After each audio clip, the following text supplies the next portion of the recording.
LFC Daytrippers, brought to you by bookmakers.com.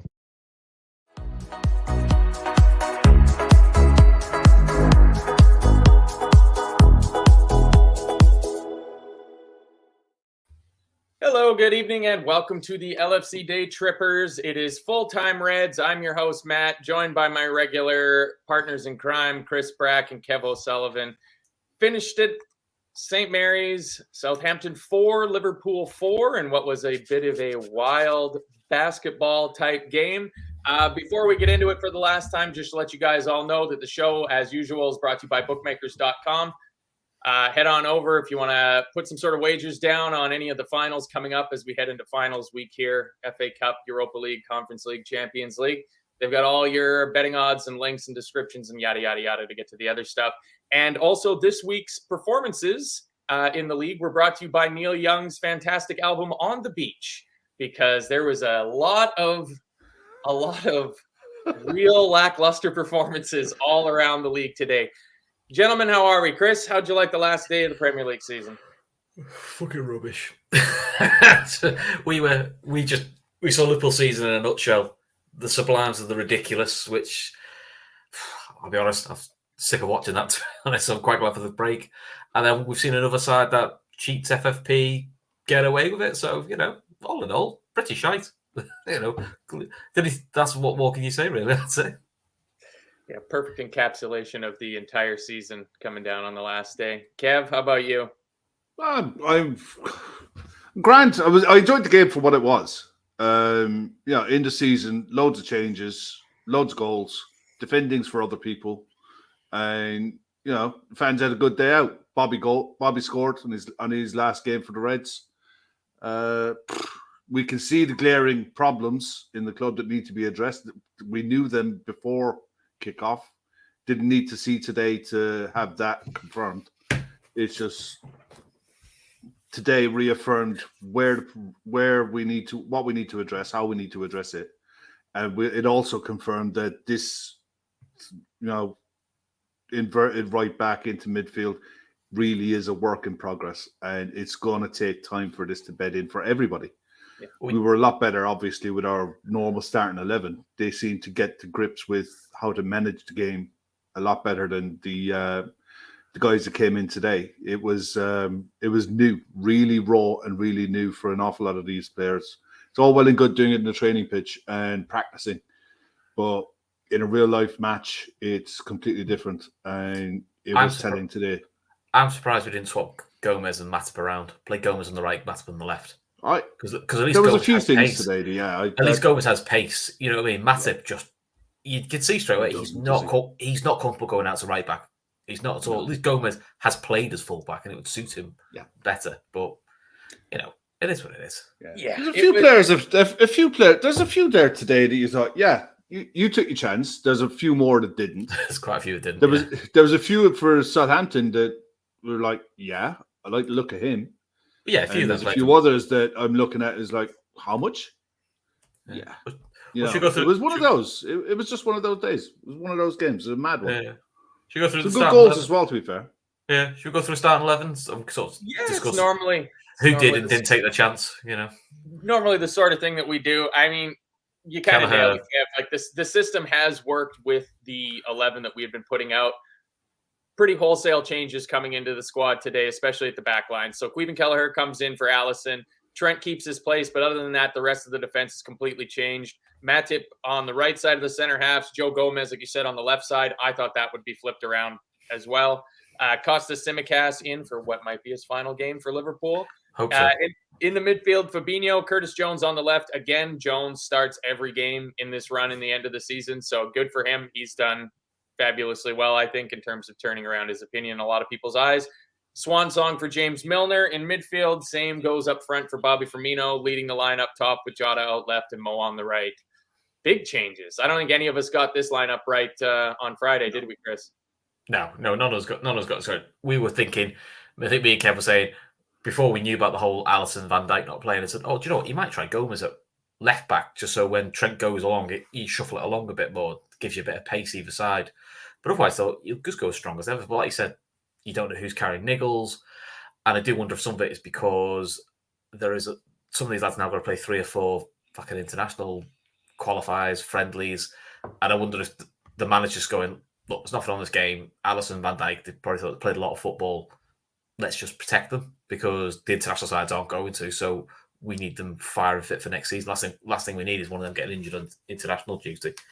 But going through the starting 11, if I'm being brutally honest, I thought Kelleher dropped his big opportunity.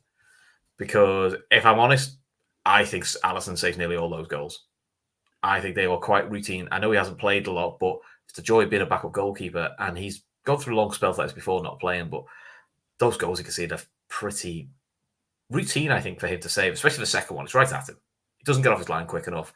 It's pretty poor footwork, which is something he's not renowned for. He's normally pretty good with his feet, but I just think the first and fourth goal, he just does that whole collapse thing. He doesn't really sort of commit to anything. So I kind of felt he was one. Same with Tsimikas. Same with Matip. Didn't take the chances.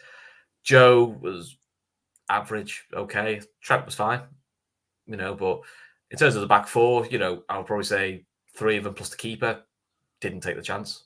Look, they just resigned themselves to either being squad players now or playing elsewhere, I would say. I would say 2 of them are probably going to be playing elsewhere soon. Yeah. What about you, Kev? Any big takeaways when those lineups dropped an hour before kickoff? Yeah, I looked at it. Milner in midfield being asked to do that role as an attacking 8. I thought, eesh, that's going to be iffy. I wanted to see how the back 4, because let's be honest, that's the kind of a side you'd expect to be putting out maybe in some of the Europa League games minus Salah. So, they're going to, this is the kind of side that's going to get games next season. Whereas I think Kelleher, it was his first start in a league since January last year. Yeah. It was first start for Joe Gomez in months. I can't remember the last time Joe started. Matip's a while. Matip's first start, I'd say, in a while, is in about a month. Yeah, West Ham, I think. Costas has had a few appearances off the bench, but that's the kind of challenge. That's the kind of thing that they needed. They needed that kind of exposure to highlight where the real fucking problems lie.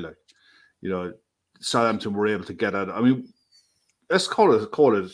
We started brilliantly. The first goal for me was absolutely brilliant. It was just everything about us going forward and in a forward press that you want to see, forcing Southampton to play into an area where they didn't want to play, and Jota sniffing it out to put us 1-0 up. And I thought, perfect start, and then you go from there. But we gifted 3 of those goals. We gifted them through. We gave up 3 goals really soft. They were really poor goals to give up, and there's plenty of blame to share around Kelleher. Yeah, I think in a meaningful game for one of them, Fabinho takes the yellow card. Yeah, he makes a half glance dash to try to put some kind of a gesture challenge in. But I think if that was a case of, look, you need to make this challenge to get into the top 4, I'd say he nearly breaks his leg. Yeah, it's one of those, like, it is the end of the season. You're not going to hack someone down. Yeah, we say that, Kev, you're just not going to do it. We say that, Kev, but we've said that during the season as well. There's quite a few goals we could see like that. He was there for it.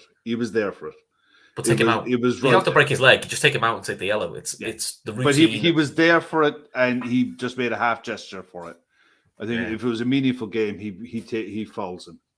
And he does. He's done that a fair few times this season. Yeah, it's the on the beach attitude that I think was pretty prevalent, especially in our defending and even in our attack. I just thought that we were just kind of lackadaisical about it. Before we get into the goals, we'll just go back. Darius Hoyt threw in a $2 super chat, so thanks very much for that, Darius. It means that $1.40 out of that will be going to our charity partner after YouTube takes their cut. He's asking, who would you keep, Tsimikas, Gomez, or Matip? And then he followed it up saying that he would keep Tsimikas. Chris, out of those 3, who are you keeping?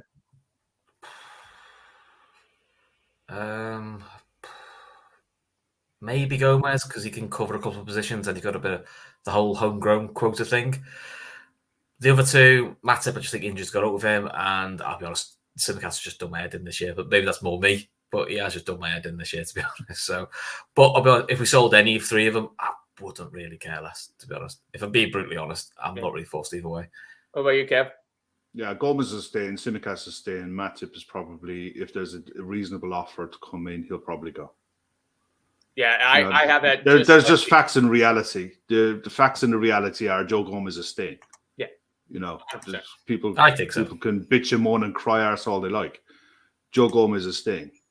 Yeah. Costas is one that, you can make an argument to sell him. That's fine. But you're already going to be making at least 4 proper changes. Kelleher could be another one that's 5. Do you really want to be going into next season with 6 or 7, 8 maybe new players into the squad? For me, you can, if we do that, if we end up with 6, 7, 8 new players coming in this season, you can write next season off. We might have a few cup runs, and we'll probably get into the Champions League spots, but you're writing next season off as challenging for anything major. The flip side of that is we went into this season with basically no new faces, and look how this season went. We were all. I think there's always a happy medium, don't there? Yeah, the happy medium is about 4 or 5. Full extremes on this channel. I think it's coming down to who gets the better offer between Matip and Tsimikas, and I think Tsimikas is worth more, and I think he has less of a role in the team if we're going to play the way it seems like we're playing going forward. So. But I think the weakness we've got is the backup to Canati and Van Dijk more than the backup to Robbo. I think you can make players fill in and cover fullback. It seems to be a position that most people seem to be able to cover if you need to as an emergency. Because we had Dave Milner do it for a year, so it can be done. Centre back is more of a crucial position, which is why I think Matip needs to be moved on for an upgrade. But I agree, Kev. You don't want to be making wholesale changes because you write it off another season. But we're also looking, going, have we had just too many summers where we go in feeling one short, and now we're going like, we don't feel one short, we feel 3 or 4 short now. This is not based off this game. Oh, no. We've felt all season 3 centre mids and as defenders light, and we'll probably a forward light as well now with Bobby going. So there's 5 So there's 5 positions that we need to be covered. But for me, that's where I would be stopping. I wouldn't be going any more than that. But I think we'll have to, because I think Kelleher's going to walk out the door. And I think if Kelleher goes out the door, then that's something that can be addressed. You need to get a keeper in who can play with the ball at his feet. Yeah, it's a modern thing. There's plenty of keepers even keepers playing at under 21 to under 20. Under 23. I'm not saying under 21 level at club level. I'm talking about international keepers who are between the ages of 21, 24. They've grown up playing with the ball with their feet. It's very natural to that age group of keepers. It wouldn't be beyond the realms of man to try to get one. The problem is if you lose Kelleher at his age, you're losing a homegrown player as well. So that means you have to bring in another English player. Maybe that's what Sonny shout of someone like a Walker Peters would be. Yeah, that's a very good shout. He was one today. I saw for Southampton was very good. But he's been good for about 2 years. Yeah. Playing for Southampton. His problem has always been he had one really bad injury that curtailed him at Southampton for a while. But at least with him, you go in, he actually solves a problem then because he covers both sides. Yeah, and the other link that we were soft linked to last week, whether there's any legs in that one or not, is Mark Guehi at Crystal Palace. Yeah, he'd be one that would really set my ears up if that kind of link became a little bit more concrete throughout the window, because I think it'll take a good offer to get him. I think you're talking in the regions of 45, 50 million. And as Liam rightly points out, Kelleher's not only homegrown, he's club trained. And that's where we've got the biggest issue, because we don't have enough club trained players. Yeah, that's where you probably end up having to keep a Sepp van der Berg around the squad. Yeah, I think so, because otherwise when you got Trent Gomez and Jones, I think Gomez just about covers club trained, I think, because we got so young. So again, that's another reason why sometimes we're keeping players that aren't everyone's favourite, but there's plenty of clubs have to do this, mind. At the end of the day, there's a reason why United were quite willing to pay Phil Jones 110 grand a week. Yeah, twice. It's just one of those things. It was the same thing why Man City years ago wanted to pay Mika Richards 100 grand a week to stay at the club. It was nothing more than to fill out the criteria for what they needed with the homegrown quotas. That clubs are willing to pay excess over the top. I mean, Scott Carson signed a new contract with Man City this week. Just to sit there and train. Just to sit there. Just to take a swap. That's all we need him for. Yeah. It's probably a failure in the academy system as a whole to that Scott Carson needs to be needed. Do you think there'd be an academy keeper that you could use? I think we looked to address this about 3 years ago with the academy, didn't we? Where we started to bring in an awful lot of good quality players to develop, but they were all around 17, 18, 19 years of age. And you've seen this season how well they've gone in their European competitions. So, but it's not going to be until next year that those kind of players come to fruition, where this homegrown nonsense stops becoming an issue for the club. But for this next season that we're going into, it is an issue. That's why I say, as much as Joe Gomez probably doesn't warrant a place in the squad, at the moment, he's a luxury that we need. He's just an inconvenience if some people will see it, but he is a player that we need in the squad. And we also needed Curtis Jones to have the final third of the season that he had, because at least now that when you go into next season, if you need to drop him in, if he needs to come in for 3 or 4 games on the spin, he's more than capable of doing a job. And you're not worried about him coming in and doing a job. So it's not something that's it's one less worry going into next season. You wouldn't have him in your starting midfield 3 at the start of next season, ideally. But if two months into the season, if he has to come in for 2 or 3 games, they're absolutely no problem. And if he has to play in the Europa League games, absolutely fine, no problem at all with that. Same with Stefan Bajcetic. He can develop in the Europa League. Similar kind of role for him. But the midfield is something that has to be put right in the summer, 100%. Thanks, Red Steve. All right. Well, there's going to be plenty of show hours to fill talking about transfer nonsense. Can we talk about that instead of the game? I mean, we've got goals to get through here. I mean, the first goal is just absolutely brain dead from Lavia. But like you said, Kev, we laid the trap for him, snapped right on it. Jota, great finish. As Bonkers had put up there, that brought up the century for us this season in terms of goals scored. So we finished on 103. That makes it. So pretty decent goal return, considering it felt like we couldn't score for love nor money there for a couple of weeks in the middle of the season. But let's talk about the second goal, because lovely. Bobby Firmino, his final game for Liverpool, scores a perfect, his final 2 goals are just perfect Bobby Firmino goals. Instead of a no look last week, it was a no standing on the ground. And this week, he absolutely sits 2 of those Southampton players down. Everybody got shades of that Arsenal goal where he sat down their entire back line a couple of years ago. Lovely. Absolutely lovely. I couldn't have asked for anything more. Could we have, Kev? No, it was with Bobby today. It was a lovely finish. It was a composure. And the thing is, what Chris was saying earlier on about being a forward light going into next season, it's exactly for the situations like today. Having someone like Bobby to be able to come into the side and seamlessly just fit and work, because of he offers that touch of class that and composure that you don't get from Darwin Núñez at the moment. Darwin's out injured. Diaz hasn't been right since he's come back. He's finding his way. He's finding his way back to fitness.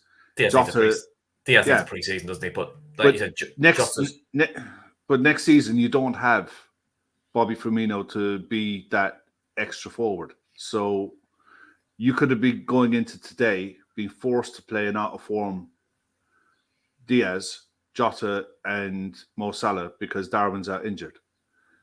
So this is why I've been banging on for the last month when people have been talking about bringing 3 centre backs or bringing 3 centre midfielders and a centre back. You have to replace Bobby in the squad. You just do. You cannot go into a season where you could potentially be playing 55, 60 games with 5 forwards and a couple of makey-uppy forwards. But you can't do it. If you look at January, you're looking at relying on Gakpo, who's probably always going to stay fit. Yeah. Diaz, who you hope is back to full form, Nunes, who is on the quiet, missed quite a bit through injuries, and Jota, who is in and out fitness-wise, because Mo Salah's at the AFCON. Yeah. So then you go... Oh, look at how negative you guys have all gone. It's just being realistic.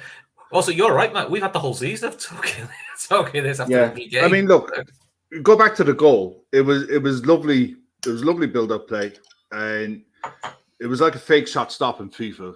Bobby just sat the two of them down and finished it. It was just a really good finish. And the thing is, he's going to be missed so much. The ability that he has, the natural football brain that he has, is nigh on impossible to find. You know, there's very few forwards like him in the game, full stop, in the last 5 years. You know, he's a rare breed at the best of times, so much so that they named the damn position after him. You know, the Firmino role. You know, and you hope that Gakpo can come in and do a job. And I think he can. But at the same time, I think it's the wide position. It leaves a massive hole in the squad. It's the right time. It's the right thing to happen. It needed to go. This needs to happen. His fitness problems are there for everyone to see. And he's not going to get better. And we need to evolve as a club. So it's right that he's going. But at the same time, he has to be replaced properly. He really genuinely does. And if that means you're going out spending decent money, bringing in a forward, not just to supplement, but to really push the likes of Darwin Núñez and Cody Gakpo to play. You know, that if you bring someone in to play and he starts in the Europa League and he kicks on, look at Harry Kane. Harry Kane began his Spurs career in the Europa League. That's where he was bedded in, and he forced his way into a starting Spurs side, and to this, you know, he'd gone on to be their record goal scorer out of nothing. He was out on loan, and he wasn't pulling up trees or anything. Well, that's what Henderson did. So Henderson went from being that's what Henderson did as well. Nearly getting sold by Brendan Rodgers to only playing Europa League football, to force himself into the side where he became a key part of the 13-14 season and has gone on to be club captain. So that could be the positives of Europa League. Nobody wants to be in Europa League. We all want to be Champions League. But as Klopp you have to make use of it.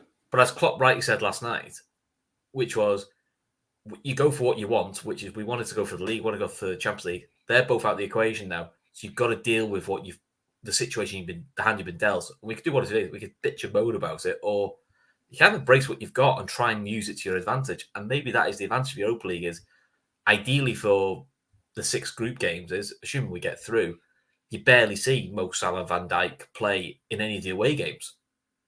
And that's their way of resting them, so they keep fit and firing for what we want is the league. And then you need to use them when it comes to like knockout stage, when you get someone, you know, quite an interesting tie. You know, it could be like Ajax we get now, because it looks like Ajax aren't in Champions League next year. Yeah. Again, more transfer talk. See, what we need here is more of birdie energy. Well, you want good energy. I'm just looking at the stats here for the game. Right, we had 69% possession. We had 30 shots. Yeah, with 8 on target, 9 corners, committed 10 fouls. At the end of the day, and as an away performance, right, attacking wise, I thought we were good. Scored 101 goals this season. Goals aren't our problem. We can score goals. We can create chances. We created a bucket load today. Couldn't finish our dinner in parts of that game today. I mean, if that had finished 7-5, 8-5, there wouldn't have been an argument. No. So, because Kelleher made a couple of good saves as well. So it felt like going forward, I'm not worried. Today's game felt like the United game for a few years ago. Do you want to do 5-5 West Brom? Just a mad game. Whenever just went, fuck it, should we just see who can outscore who? It was one of those games a little bit. I disagree with John, who's I'm not going to put his comment because I don't say towards being stupid is wrong. Same, if you can't survive 5 forward, you need sacking. If you play the front 3, then we've always worked on the base that to compete at a top level, you need a player for every position. So if you play the front 3, you need 6. And last year, when we won 2 trophies, got to another final, and finished secondly by a point, our best period was Jan to May, when we had 6 forwards, and we were able to rotate. And if Manny was out of form, you threw Diaz in. So asking for 6 forwards is actually the bare minimum. And I think if you go to City or to United, that's what they'll want. For the way they play, they all want 6 forwards because that's the way football goes. Unless you play in the front 2. If If you play in front two, then you're fine. 5's enough. But we don't play the front two. We play the front three. Sometimes the front four. So we need a Bobby replacement or somebody else. Otherwise, you're going to go unstuck today. Where today actually you could have done with maybe throwing on a Darwin for the last 20 minutes. It probably would have been a good game for Darwin this because it was a bit mad, and I think that would have suited his game. This is another game where the last 2 games you've gone really could have done with Darwin being fit. Yeah, because listen, you're always going to have injuries in the season as well. Yeah. You're going to have players who dip in form. You're going to have injuries. You're going to have players where you're going to need to rest and rotate. I think the days of having 4 forwards like Manchester United had when they won the treble, they had 4 strikers, but they played a 4-4-2, so it was 2 in, 2 out. If you're playing a front 3, to me, in my opinion, you need 3 keepers. You have to have 3 keepers. You need a minimum of 8 defenders. You need a minimum of 6 midfielders, and you need a minimum of 6 forwards. And then you supplement the squad with areas that you think needs developing for the future. So I think having 6 forwards is because we always say that Virgil gets overplayed. Salah plays almost. I think Salah plays way too much football for us. He's way too involved. And there are times when he needs protecting from himself.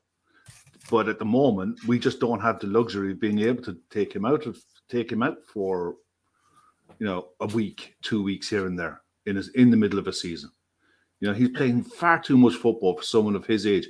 Granted, he's got the body of a god, but at some point, Father Time will catch up with him and he will start picking up niggles. So you have to plan for that. That's why I go back to looking at Olise or someone of that ilk at Palace or some other young forward. You saw at Southampton today, Salamina. He was really highly touted when Southampton brought him. And I thought it was a bit of a risk to bring him into the Premier League in that kind of a side. But there are players like him dotted around Europe that you can take a punt on someone at 25, 30 million. And it's an educated guess. It's an educated gamble. This is where you're going to need your scouting department to pick up where we need them to pick up, and start buying smart. But I honestly, John, I get where you're coming from, but I think you have to be going into a season with the 6 forward. You really genuinely do. I like Jake said the 6-4 we thought might have been Carvalho, but something's gone on there because he still hasn't come on.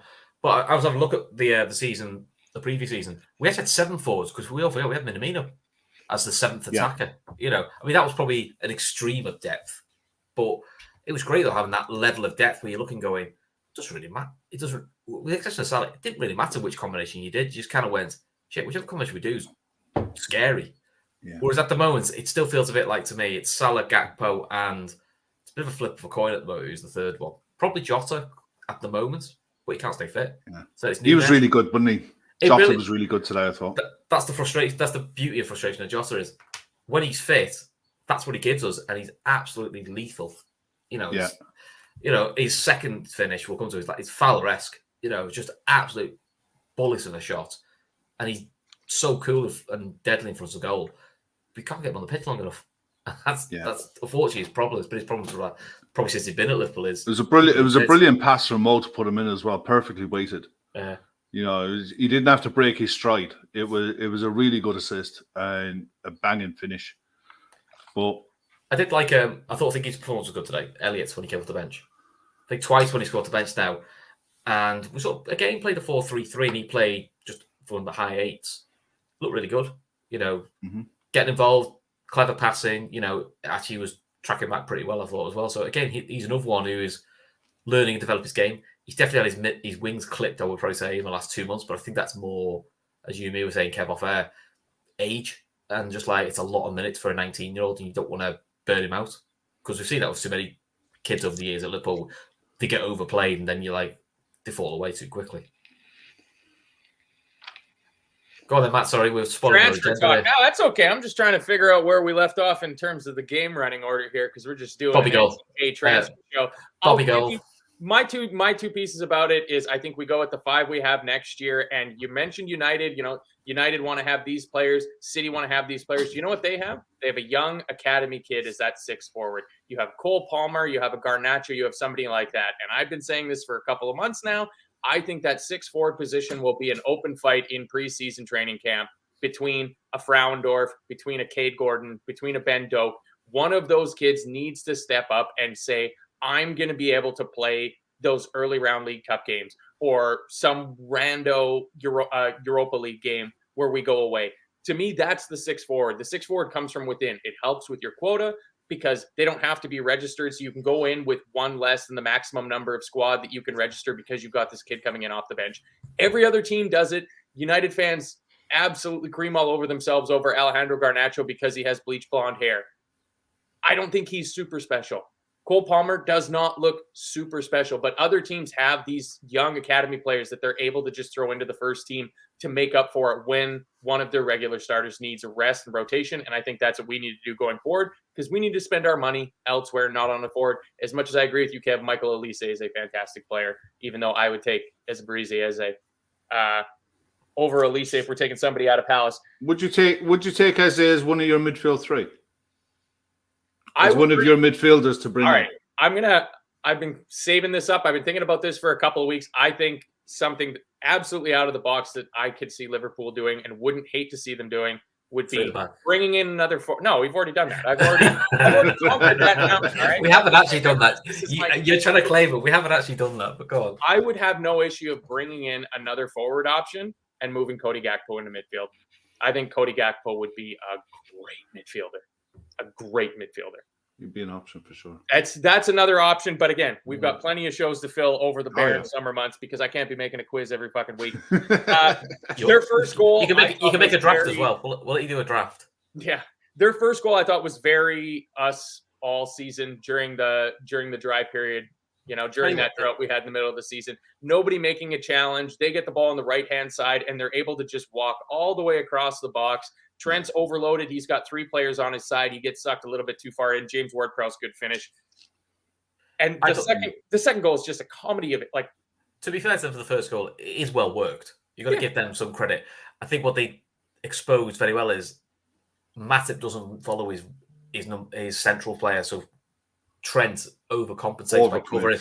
So overcompensates to cover Matip, and then you go, but you've actually lost your fella now. So because we overcommitted too much, Matip got himself in the right. The shot went through Trent's leg as well. Yeah. So he got there. He just needed to get the block in. Yeah, the international comms tried to make it out like another one of the Trent can't defend situations. But when you look at the replay, he's so outnumbered. Like the goals that Brentford score against us coming down Trent's side, where you put 3 guys on him, like that's not really a fair battle for him. Yeah. I mean, the second goal, Bobby Firmino has the ball at his feet. It just slips away from him. Theo Walcott gets his head up, makes one pass. Kamaldeen Sulemana, his first goal for Southampton. Kev, you were saying he was highly touted when they brought him in. He hadn't scored until today. Yeah. He's on the double. Just cuts across the back line. Joe and Joel, both of them, just too slow to react. Nobody can go with the runner. If that's Ali, I think if that's Ali, he's within 2 yards of him. But by the time he hits it, Ali's in his face. And it just goes right under Kelleher. Yeah, but that's also the thing Kelleher's normally good at. He's normally very aggressive off his line. He was really timid. And maybe that's like a game, I don't know. Kelleher needed to be aggressive, and that was a save to be made with your feet. Yeah. You know, it was a good finish because it was really close to him, where if he decided to dive, he was almost always going to go over the top of him because there was enough power in the shot. But it was a poor save. It was a poor choice of save. And he had to be out off his line. The second he saw where the danger was and where it was coming from, while the ball was moving, he had to be out. But then the poor touch in midfield came from Firmino. You can't be losing the ball there because the defenders like Trent and Costas, they're already going. You know, they're literally under orders. Once the ball is in the midfield, you have to make yourself an option going forward.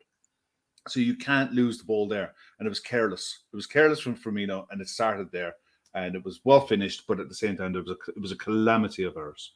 And so was the third goal. I mean, it was standard Liverpool, wasn't it? Which was, right, lads, second half, let's start again. Literally within 30 seconds, a fella just runs straight through. And again, I know what Kev's saying. It's end of season, so, you know, you perhaps don't need to do this. For me, it's just Fabinho, just wipe him out. Wipe him out, take the yellow. People don't like to hear it. People get very precious over it. Take him out. I guarantee if that's Rodri and City have already won the league today, they've won the league comfortably a few weeks ago, that's Rodri or Calvin Phillips, he's kicking him in the air, taking his yellow and going, sorry, mate, picking him up. Really sorry about that. That's where I think Liverpool, dead rubber, no rubber. I think as a team, we still need that little bit of the nasty edge, the ruthless, which when we won the league and when we won the Champions League, we did have that in us. And we just kind of, I don't know, it was just a bit soft. And then, look, it's a decent enough finish. Again, the keeper, he sat on his arse. I don't know why he's going down so low. You can see by the way his body shape is that he's going to go high. And again, Matip just can't get across quick enough, and he's left Gomez in no man's land because he can't get too close because he's going to get skinned, and he has to drop too deep to try and make a shield for it. So it was just, Jesus wept. Yeah, it was very poor. I mean, we're trying to burst forward, so the ball kind of bobbles in midfield, and Trent absolutely sprints forward from his inverted position to try to attack the ball basically on the edge of the Southampton 18-yard box. And it bounces off of him, and Lianco just kicks it to anywhere. Like, he's in absolute panic mode. He kicks it, and it just hits Kamaldeen Sulemana in the feet and sticks to him. And then he just runs. Milner's never going to catch him. 100% agreed. I was screaming at Fabinho to just bring him down, take the yellow card. Just take the yellow card. It was easy as that. But then our entire defense just keeps backing off and backing off and backing off. Good shot into the bottom corner. Again, like you said, Chris, the questions about the goalkeeping for all 4 of their goals. Could you do better? But I mean, come on. Like, that's when I was really starting to have the eye drawn away to the other screen that had the goal rush on it at this point, because there was a lot of stuff kind of flying around from there. But we talked about our attack and how kind of blunt we were up top. To me, it absolutely screamed that before the game, Mo Salah stood up in the dressing room and went, "Hey guys, I'm on 19 goals. Yeah, I need a goal today. Get me the ball," because they just kept funneling it and funneling it and funneling it to him. And for the love of fuck, I had him captain in my fantasy. I was in the cup final. All my hopes riding on Mo, and he totally let me down. Yeah, we were going through him too much. But it all changed on the substitutions. We made the substitutions. We get on to the 4th goal because Henderson. Their substitution was brilliant. Henderson was like a flip of a coin. He was completely at fault for the 4th goal. I don't know what the fuck he saw. He saw the pass to Trent that was wide. How the fuck he didn't see the Southampton player that was 10 yards away from him is beyond me, because all he had to do was chip it over him or chip it higher, just go a bit longer and go for Harvey. It was in acres of space. It was almost a complete brain fart. And when they got their 4th, it was a good fit. The thing is, Armstrong is quick. Armstrong will be one of those players next season in the Championship. Will flourish. He'll be really good next season. Like he did the last time he was in the Championship. He is really quick. So Trent wasn't catching him. No way in hell Trent was catching him. It was a good finish. He's one of those forwards in the Armstrong. He's probably too good for the Championship. Yeah, but he's probably not quite a Premier League. There's been a few players like that where he scored a bucket load of the Championship, but he just doesn't do it. But then you saw the other side of Jordan Henderson's game. Some of the passing he was playing into Mo, into Diaz to get him going. Some of his passing was fucking ridiculous. It literally set everything up. And once we started, it was inevitable that we were going to get back into it. It was a case of once you get 1, we'll get 2. And, you have your alerts on your phone. The goal alert comes in for the 3rd. And it's becoming gap post finish, that, isn't it? Back post tapping. Yeah. That was a really good. Right place, right time. To have. Yeah, place, right time. That's more a case of that was so well worked. I know I need to be there and I'm going to be there. Yeah. It's like he'd rather score them than score 30-yard bangers from outside the box, because they're your bread and butter.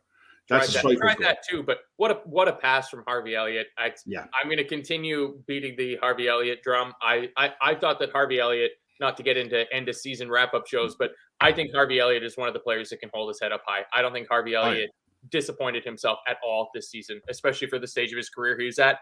A lovely chip over the top for Trent to just run onto and square that ball and lay it on an absolute plate for Gakpo to crash into the net. How many assists since Trent has taken up his new position? 7 now? 7 or 8, something like that, yeah. I mean, to be fair to for Elliott, this is probably the perfect development season for him. I know it's not great for us as Liverpool fans, but he's seen the best and worst of being a professional footballer and how hard it can be.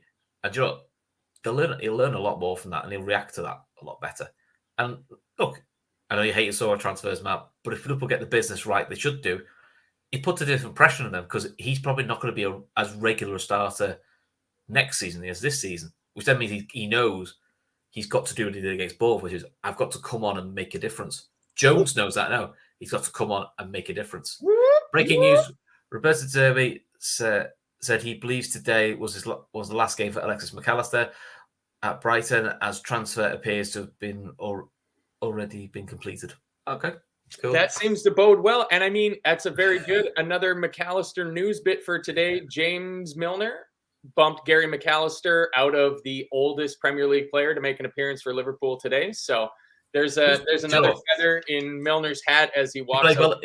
He played well again today, Milner, to be fair to him, in that role, and then went back to left back and played as a proper left back. Simicast, you can probably learn a few things from that. That's how you play as a left back. Sorry, I was just checking a few things. Yeah, were you just congratulating McAllister on his signing, were you? I saved that one for later. Just so had to put his e-signature on it. Kev's the new director of football at Liverpool until Schmadke comes in. Yeah, he's filling the gap. Looking at the side for City. Just the way this season's going, we'll just. Do you know what? He actually suits. He suits them as well. Let's be honest. He does. He does. He's the type of player who would, if you're replacing Bernardo Silva, you'd replace him with him. And you would. So at the end of the day, Alexis McAllister is going to have options this summer, and just like a lot of the players that you're looking at, they all have options.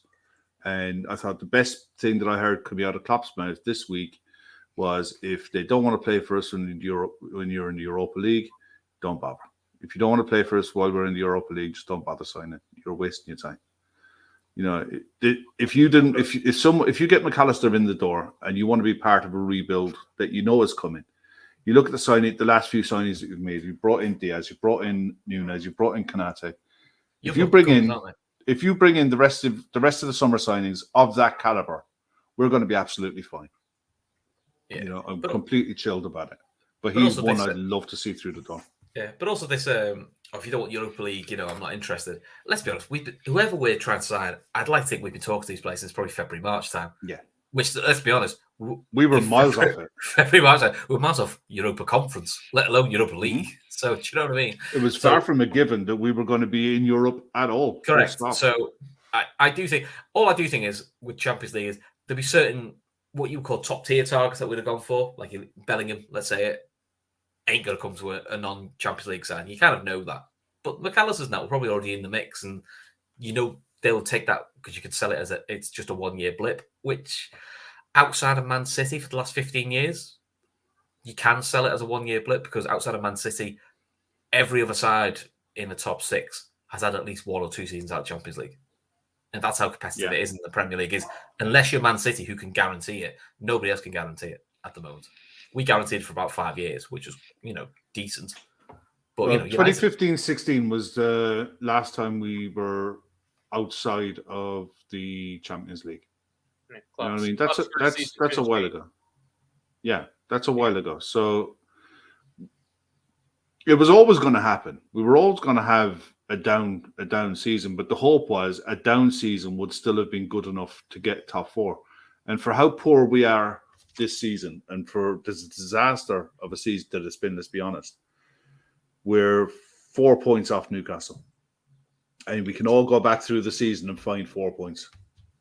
Very easily. 90 points didn't even win the league this year. City win the league on 89 points, which after the last couple of seasons, that seems mind-boggling. It boils my piss, honestly, to see them win it with 89 points. Yeah, but I think that's going to be the challenge for next season. I think at the start of the season, when we've end of August, when we look at that squad, we've got to look at that squad and go, is that a 90-point plus squad, or is it a high 80 squad? If it's a 90-plus point squad that we think it's going to be, you're back in the title run. If it's not, you have to accept we're just doing a top 4 run. Because I know City haven't won it this year with 90-plus, but I'll be honest, City took the brakes up. I've been on the flip-flops the last 3 weeks, because if they wanted to, they could easily have got to 98 without breaking a sweat. Arsenal went to their max and got to 84, which is a good season. But we all know 84 doesn't get you anywhere near City. It doesn't. No. So that's what we've got to worry about it. So again, I know people get really wound up with transfers and they get all that. I can say wait and see what comes through the door. Don't get too embroiled in what James Pearce and that says, because I'll be honest, people have put in James Pearce has said this. James Pearce said 2 weeks ago, telling me James Pearce is full of shit and doesn't know what he's talking about Liverpool. So you can't pick and choose when James Pearce is legit or not. Yeah, see who we bring in. Wait to the end of the summer. And then if at the end of the summer we haven't brought in 3 central midfielders, a decent defender, and maybe a forward, then we can all sit and go, fuck me, we're short again. Like me and Kev and most trippers said at the end of last summer, which was we look light. We didn't. But I do still think the squad we had has underachieved for what it's got. This squad we've got still should have been in the top 4 side, which is again a kick in the arse for the squad and the manager, and that's what he'll go away and reflect on that as will the squad. So that's where we are at the moment. Yeah. Well, to keep this in the back of your mind, I see Ann Dicko put it in the comment there. Apparently, we're going for Ruben Neves. Look, we're going to be linked with every single player with a pulse and an agent from now until August to whenever. It's just the way the game is going to be played, and more so now than ever before because of the traction that Clicks gets on media through advertising. Until you see the lean, can't get invested in anything because there's no point. It really, really is a pointless waste of oxygen and effort.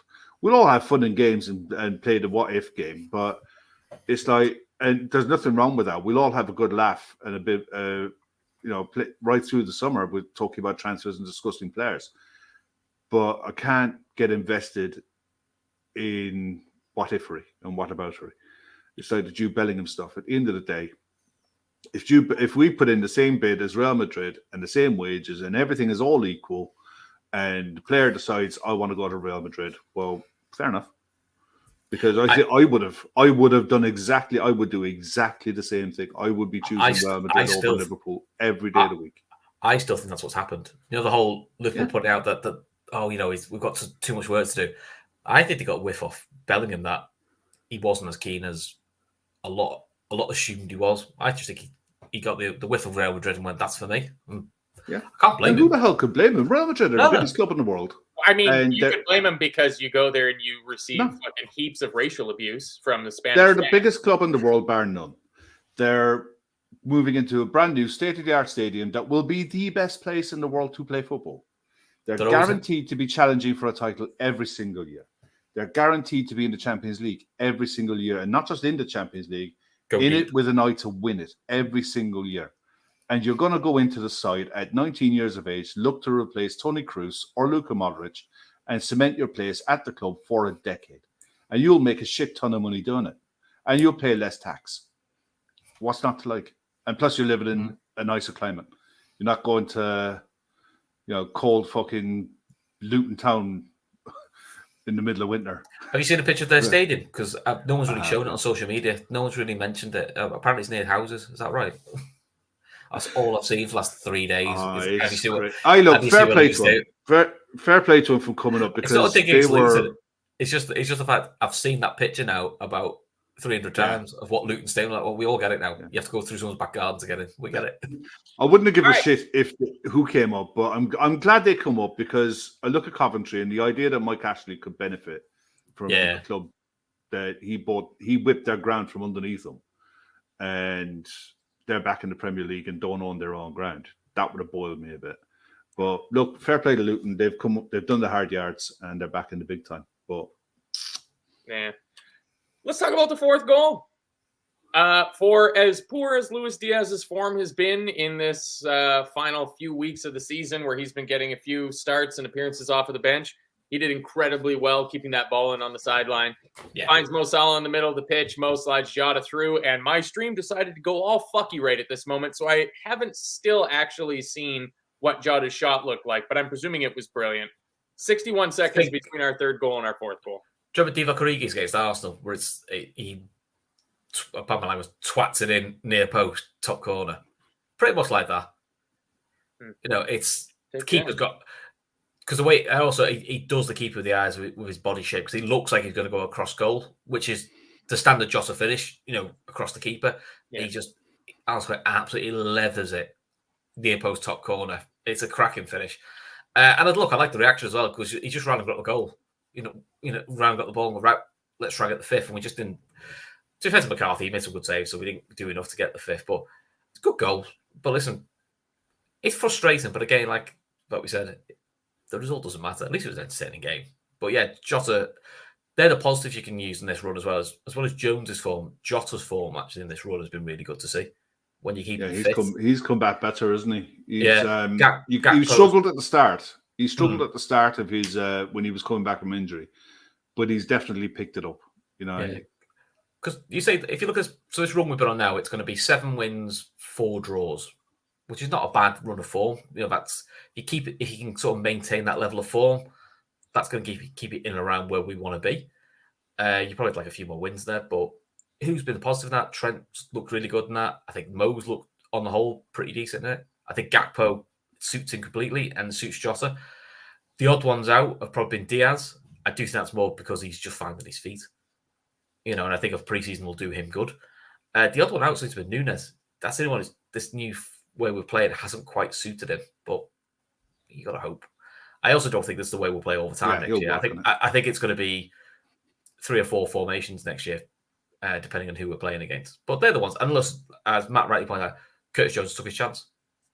I think he's played, probably the 11 games he's played, 8 have been really good and the others have been solid. Yeah. That's kind of all you need. Good enough. Yeah. They've been good enough. Yeah. They haven't been a fucking Curtis Jones is not good enough for Liverpool performance. It's not been a 9 out of 10 performance and the following week to 2 when you go, fuck me, which is what you could accuse of because it'd be a bit erratic. It's always been a solid 6, 7 out of 10 or it's been an 8, 9. That's perfectly fine. What you want from a squad player to do. Come in, do the job, be part of the machine and contribute where you can. And he's got some big goals for us, which is helpful. Yeah, I feel that we have, if you think of our midfield depth chart, I think that going into next season without any transfer business, that numbers like 3, 4, 5, 6, 7 are kind of chalked off. Between Fabinho, Henderson, Curtis Jones, Harvey Elliott, Thiago. It's only 4. Like, I think I'm okay with those 4 players being in there. But what we need is the first name on the team sheet. We need that second name on the team sheet. We need those guys to go in there and spearhead it and drive it forward. And that's the work that needs to be done. And again, because the idea being is Thiago, Henderson, and Fabinho should be rotation options. By the end of next season, you hope that the midfield 3, your go-to midfield 3, is none of them. Is none of them. That's the ideal. That's the goal. Or it's one of them. Or it's one of them when you're going, Fabinho starts this week, Henderson starts next week where Fabinho has a day off, and the following week Thiago starts, and then you go back to Fabinho. So they're only starting 1 game in 3. Yeah. Which then, to be honest, probably gets the best out of them as well, because then it's less pressure on the legs, less pressure on the bodies, which is what you want. And then you've got the newer players to really take advantage of. Hopefully, McAllister's one of them. Who's a bit of a Swiss Army Justin Collins there, Big Sam throwing players under the bus, left, right, and centre. I've got to be fair. I've quite liked that with Sam Allardyce, and as shit as he is, Frank Lampard's been brilliant with that, hasn't he? Oh, come on, you've seen these lads? These are all shit. What do you want me to do with these lot? These are terrible. No one could fix this. I'm like, someone sent me a stat. If you combine Frank Lampard's time at Everton and his time at Chelsea, they'd have completed a full season with 21 points. Ooh, is that worst ever? No, it would be bar Derby County. Bar Derby. It's Sunderland levels, isn't it? So I think Sunderland went down with low 20s. I think Derby was like 15, wasn't it? I would watch. None of them spent 600 million. Documentary where they follow Frank Lampard around wherever he goes with his poison coaching. That would be great. Well, just before we go, just asking you guys a question: player of the season and surprise of the season more than anything. Moment of the season, memory of the season, because we've done an awful lot of these shows, probably good and bad and indifferent. Us surviving full-time Reds has been a good one, to be honest. It's a bonus. I'll be honest. I'm a bit grayer. I think I've got a bit more grey. I'd have to shake my beard off to hide some of the grey. For me, player season has to be Alisson. It can't really be anyone else. Kevin Ball's there. Alisson easy. Who else? Who else would you say? If you say not Alisson, who would you pick? Yeah, anyone but Alisson. Alisson's the easy one. I think, do you know what? I've always been up and down. in general, Salah's kind of done what you want your wide forward to do, which is nearly 30 goals season, double figure assists. He went through a lean spell like everybody else did, but I think Salah's been okay. I think it's been a good season for Harvey Elliott. I think he's learned a lot. I think he has been what we needed. Surprise, yeah, and Deko Bajcetic surprised the season. To be fair, yeah, because he pulled up performances that I'm not even sure the people at Liverpool thought he had that in him. I think they just thought he was a pure six, but actually there's a lot around that. You go, could be interesting. I mean, look, moments of the season has got to be some of those big wins. 9-0, and that's what it's been funny. Was it 9-0 against Bournemouth, 7-0 against United? We smashed Rangers about 7-1 with the fastest hat trick in Champions League history. It's just been it's been such a weird season, and then 2 minutes later you get absolutely humped by Wolves away. I mean, I'll be honest, we were that must go down as one of the most awful games we've seen Liverpool play. Where 3-0, I'll be honest, I thought we got off lightly with 3. Same with Brentford away. That's been the biggest surprise, I think, this year is how poor we've been away from home.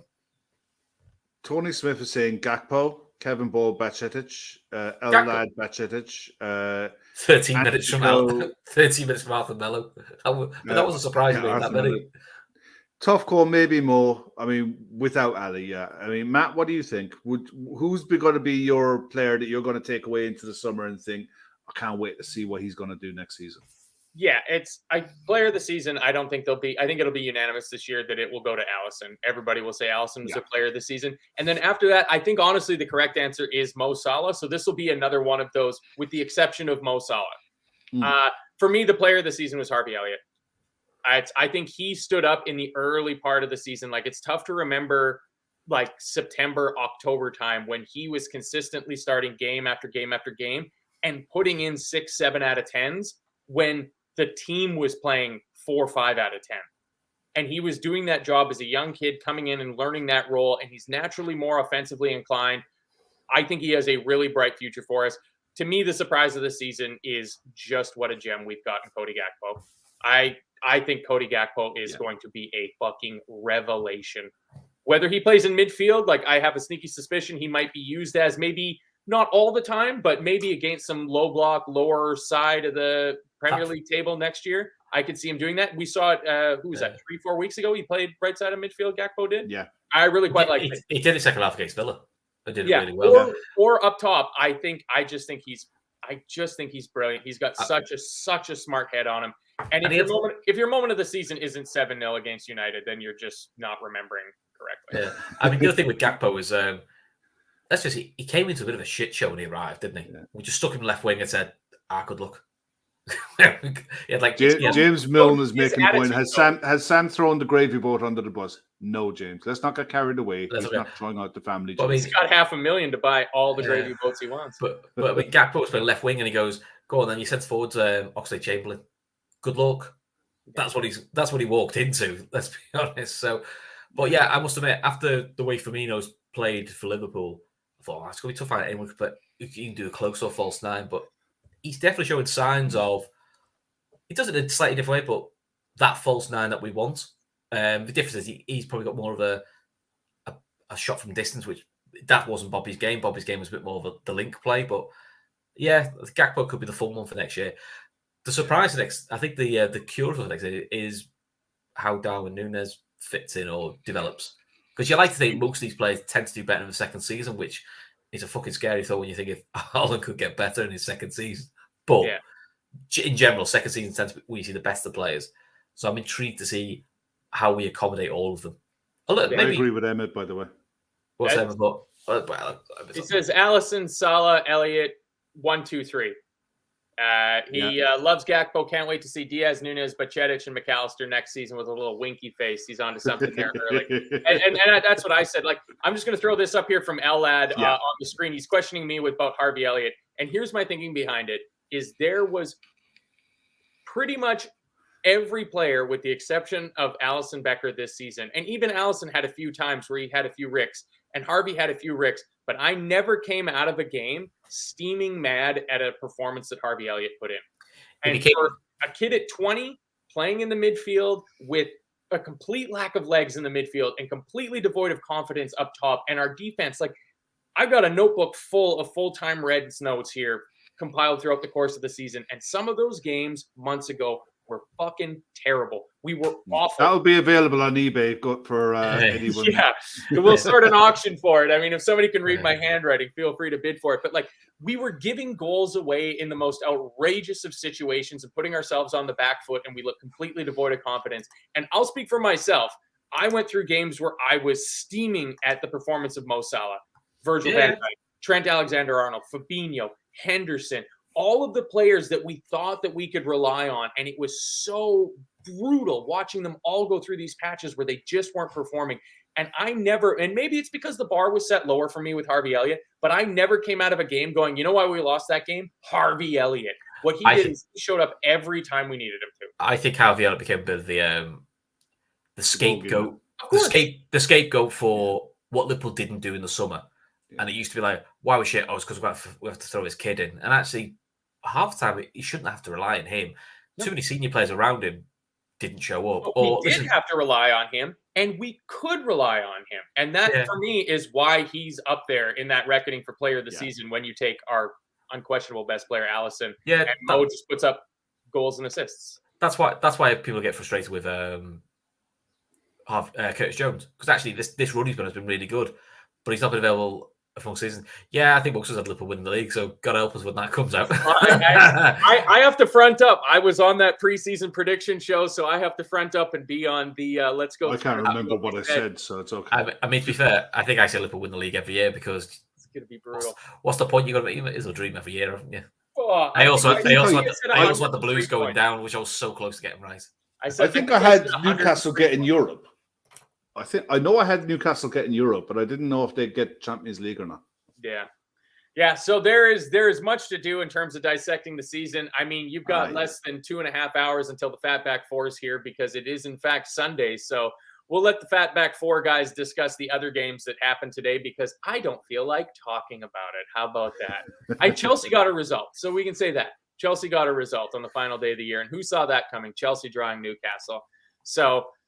Leicester lead Southampton, go down. City win the league. Arsenal finished second. I don't know how it finished between United, but they got some combination of third and fourth. We're fifth. Brighton sixth. Aston Villa into seventh to finish out the Europa League. Who cares about the middle 10 teams? Nobody really. Come on back at 10 o'clock Greenwich Mean Time for the Fatback Four. Not sure who Gav's got on. Might be 3 at the back again as Liverpool. It is 4 tonight. I think it's the usual crew. Shawnee, Emmett, and Keith and Gav. So there we go. That's absolutely excellent. But gentlemen, thank you very much. We've all done far too many of these awful full-time Reds for the season. So we at least have another couple months off of doing this, right, Chris? Oh no, we're gonna do one next week. Should do a full season preview. No, I'll chat through all the results. No, me and Kevin are trying to think of an idea what to do on Friday. Kev, what are we doing on Fridays? I don't know. I'm going to develop a social life and go out and mix with people. Real people. You're 50, Kev. Who are you kidding? You can't cope with that, Kev. No. Social life. You fucking watch me. Yeah, it's all right. Me and Kev have an idea for a Friday show. We just need to run it past the boss, really, don't we? Yeah, we do some prep for it. So yeah, but keep an eye out because me and Kev will try and think of something fun. There's always something fun over the summer, isn't there? Might even get Matt to do a draft. Yeah, well, I got to start throwing together my end of year quizzes for everybody. So I got some. One thing I'll say, it's the usual. It's the same heads that we see in the chat here every single game. Good fun, though, isn't it? Best. Rain, sleet, snow, sun, whatever. Absolutely, you're all here. You're always here. Thank you very much because you guys are tops. It's absolutely brilliant, and thank you guys very much for your continued support. It's been brilliant. Kev, you have no idea how important this chat is when I had to do a full-time Reds by myself. That shit was fucking difficult. Well, you guys were all out lamping pints of Guinness after the game. I'll be honest, we were too pissed to care, to be honest, mate. No, of course not. I thought maybe I flicked on my phone. I saw Matt in the middle, and I threw a comment in. Hey, Matt, from me and Emmett. I didn't even see that. It was and I literally just closed my phone. Can I be perfectly honest, Matt? I didn't even bother to look. I just went to the pub. I went to the pub and got pissed. Come on, let's go. Let's go. I didn't matter. All right. Before we go, check out our charity sponsor. It's in the show description. It's linked to all the LFC Daytrippers social media accounts. 12 women running the Dublin Marathon from a GAA club in Dublin, raising money for breast cancer awareness. We've got the golf day coming up rapidly, 3-4 weeks, something like that. Gab is still looking for a few things to help out with prizes, sponsoring holes and whatnot and all that good stuff. Fatback 4 is coming up in 2 hours and 15 minutes. So see you guys all back here again at 10 o'clock for that. The show's brought to you by bookmakers.com. For the last time on Full-Time Reds this year, thank you very much, Kev. It has been an awful, brutal season. Thank you very much, Chris. It's been an awful, brutal season. This has been the LFC Daytrippers Full-Time Reds. See you guys next season.